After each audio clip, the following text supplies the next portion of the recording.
विपक्ष बोल रहे जहरीला केमिकल डाल रहे हैं आप लोग, क्या ये सही हो? अखिलेश यादव ने निशाना साधा है, जहरीला केमिकल डाल रहे हैं। 7 बार अनिल गुप्ता ने आचमन किया है, आज इसका मतलब उसको अभी तो हॉस्पिटल में होना चाहिए था। इसका मतलब सामने खड़ा है ना आपके। इसका मतलब जो ये मॉनिटरिंग स्टेशन है आप चेक कीजिए, अपनी कैमरा टीम वहां लेके जाइए, वो ऑनलाइन मॉनिटरिंग कर रहा है, डिजोल ऑक्सीजन फीचर टीयर सारी चीजों को मॉनिटर कर रहा है। तो इसका मतलब तो वो सब ठीक है। बात है बड़ा फैक्चुअल चीजों पे और ये 11 साल से ये मां यमुना के घाट पे छठ पूजा क्यों बंद की?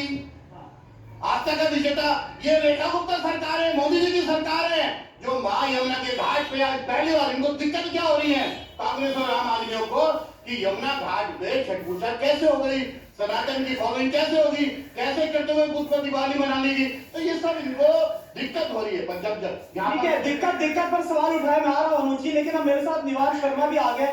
क्या दिक्कत हो रही है? इतने सवाल आप उठा रहे हैं कि कुछ काम ही नहीं किया जा रहा, धोखा दिया जा रहा है।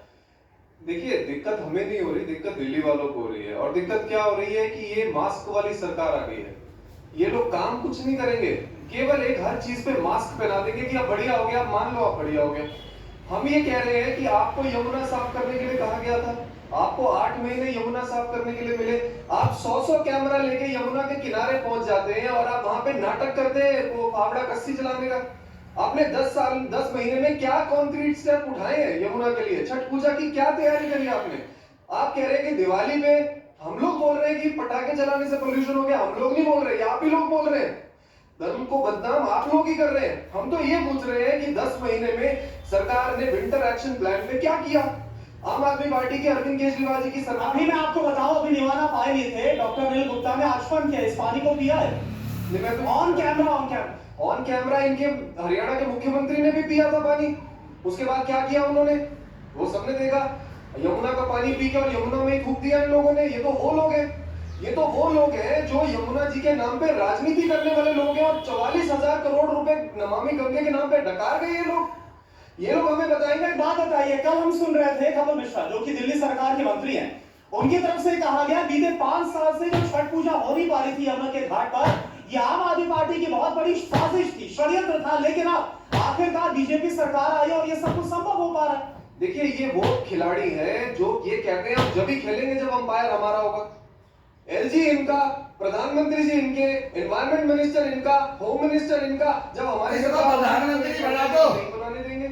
आज इनको प्रधानमंत्री बना दो, केजरीवाल को मैनेजमेंट करते हैं कि प्रदूषण नहीं कम करेंगे। नीतीश कुमार को जो प्रदूषण मापने के यंत्र हैं वो ऐसी जगहों पे लगा देंगे जहां प्रदूषण आएगा। अखिलेश को, लोगों को बोलेंगे कि आपको अस्थमा की प्रॉब्लम है, आप झेलते रहो, आपको प्रदूषण तेजस्वी को, ममता बनर्जी को, फारूक अब्दुल्ला को। अच्छा, लेकिन आज जो यमुना की हालत है, इनको मुख्यमंत्री बना दो। बीते 10 साल में आप लोगों ने क्या स्टालिन को, अगर आज जो स्थिति, अगर आप लोगों ने ये तरफ रहे, हालात होते ही है, दीवान बताइए। अगर आप ये देश को लूटने वाले, बर्बाद करने वाले, उग्रवाद फैलाने वाले, बम विस्फोट करवाने वाले, हिंदू मुसलमान करवाने वाले, यही चलेगा। ये कह रहा हूँ कि अगर ये यमुना का पानी आप और अभी भी ये टोटल फेलियर है। वही काम करने के लिए तैयार हो रखे। आप प्रदूषण को कहते हैं जनता के लिए साफ है, लेकिन प्रधानमंत्री जी अपने घर में एयर प्यूरिफायर। ये प्रधानमंत्री को तो देखना ही नहीं चाहते, मनमोहन सिंह को भी नहीं देखा, उसके लिए कागज फाड़ दिए थे, 5 लाख रुपए के एयर प्यूरिफायर उसके भी अध्यादेश को फाड़ करके फेंक दिया था। ये वैसे ही प्रधानमंत्री है भाई, लठेत है। अरविंद केजरीवाल ने दावा किया था, अरे लठेत है, ये मार देंगे, मेरे को मार दिया इन्होंने, हरामजादों ने। सफाई में क्या हुआ? तुम कहा बचोगे, सेना को नहीं छोड़ा इन्होंने। हमने 10 महीने के अंदर अरे कट्टाइट में, ये दावा, वो जंगल में, छत्तीसगढ़ के जंगल में, जेल में कपड़ी मिल गया, वो कन्हैया कुमार बेगूसराय बैठा है, यमुना जी में केमिकल वो चिकन है काटने वाला। ये बड़ा अच्छा सवाल, इंटरेस्टिंग सवाल है अनिल जी। हमने देखा था यही जगह, यही कानून, वही के बारे में उस वक्त सांसद थे और इनके राज में क्या क्या हुआ है, बोल रहे थे जहर डाला जा रहा है। ये वही राज रहना चाहते हैं। तो बीजेपी बोल रही है सब सही है। देखिए, बीजेपी ने वादा किया कि 3 साल में मां यमुना को पूर्णतः साफ करेंगे और 8 महीने में जो रिजल्ट है, मेरे सिर्फ अपने रिजल्ट नहीं है, दिल्ली पोल्यूशन कंट्रोल, दिल्ली जल बोर्ड, जितनी भी एजेंसीज हैं, मैंने आपको जब आचमन करके दिखाया। आज आप देखिए छोटे छोटे बच्चे नहा रहे हैं। मेरा सवाल कुछ और था, मेरा सवाल था कि आपने जब आम आदमी पार्टी की सरकार थी तो जो केमिकल था वो जहर था और आज सही हो गया, वो आज कैसे सही हो गया ये मुझे आप बताइए। आज और डी फॉर्मेट डाला जा रहा है, जिसमें कोई दिक्कत नहीं है, क्योंकि हाइड्रोलिक से जब आता है तो फोम आते हैं, सामने लेबोरेटरी है, आप चेक कीजिए, ऑर्गेनिक डी फॉर्मेट डाला जा रहा नहीं आ रहा। उस वक्त इन्होंने क्या जहरीला डाले पर उससे भी नहीं हटा। आज अगर आप ऑर्गेनिक पद्धति से अगर मां यमुना को साफ करते, झाग को साफ करते, क्या दिक्कत है? जब टेक्नोलॉजी है, जब सामने ऑनलाइन सरकार ने आज मॉनिटरिंग स्टेशन बनाया, लेबोरेटरी बनाई है, कोई भी कैमरा लेके वहां चेक कर सकता है, तो इसका तो अच्छी बात है, सरकार की मंशा है। पर क्योंकि ये सनातन विरोधी है, इन्होंने छठ को कोई दिक्कत नहीं होगी ना इस केमिकल से? अनुज जी बताइए, मैं आ रहा हूँ आपके पास। निवान बताइए, बोल रहे ऑर्गेनिक केमिकल डाला जा रहा है, उस वक्त जहरीला। देखिए, जिस झूठ की पाठशाला से भारतीय जनता पार्टी के लोग निकल के आते हैं, मुझे उम्मीद नहीं थी कि अनिल गुप्ता जी जैसे जो खुद एक डॉक्टर हैं इतना बड़ा झूठ बोलते हैं। कह रहे हाइड्रोलिक से पानी आ रहा है। ये बैराज है, ये बैराज खाली यमुना जी के इस कालिंदी घाट पे नहीं है, तमाम देश की नदियों पे बैराज बने हुए हैं। क्या इस तरह की झाग उन बैराजों पे आती है? हाइड्रोलिक पानी आ रहा है। हाइड्रोलिक पानी कौन सा हो जाएगा? ये पानी में अमोनिया का लेवल इतना हाई है जिसकी वजह से झाग बन रहा है। और ये कहते हैं हाइड्रोलिक पानी का। हाइड्रोलिक पानी क्या होता है? ये बैराज सब जगह है। बताइए देश में और कौन सी नदी में इस तरह के झाग है? अब ये बाहर ने झाग कैसे आ रहे? पॉल्यूशन कंट्रोल ये झाग तो मैं ला दूंगा, तुम आ जाओ। तुम्हारी सबकी फाइलें हैं चोरों, गद्दारों, तुम्हारी मीर जाफर जयचंदो, तुम्हारी सबकी पावर है। तुम पावर में हो, तुम किसी की भी गर्दन काट रहे, जनता को बेवकूफ बनाया तुमने, बनाते रहोगे और तुम चलते रहोगे। सबसे बढ़िया नौकरी है राजनीति।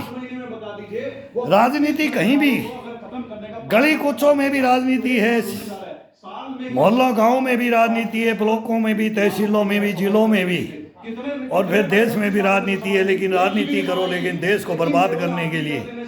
सेनाओं के पीठ में छुरा मत घोपो रे। अरे सेनाओं के पेट में लात मत मारो रे। ओए हरामजादो, ओए मीर जाफर और जयचंदो, ये फाइल ले लो, फाइल ले ले ये। अरे मत गर्दन काटो तुम, सेना की गर्दन मत काटो। तुम इतिहास नहीं पता है इस जैन जी को, ये आने वाली टीन को इतिहास पता लग गया तुम्हारा।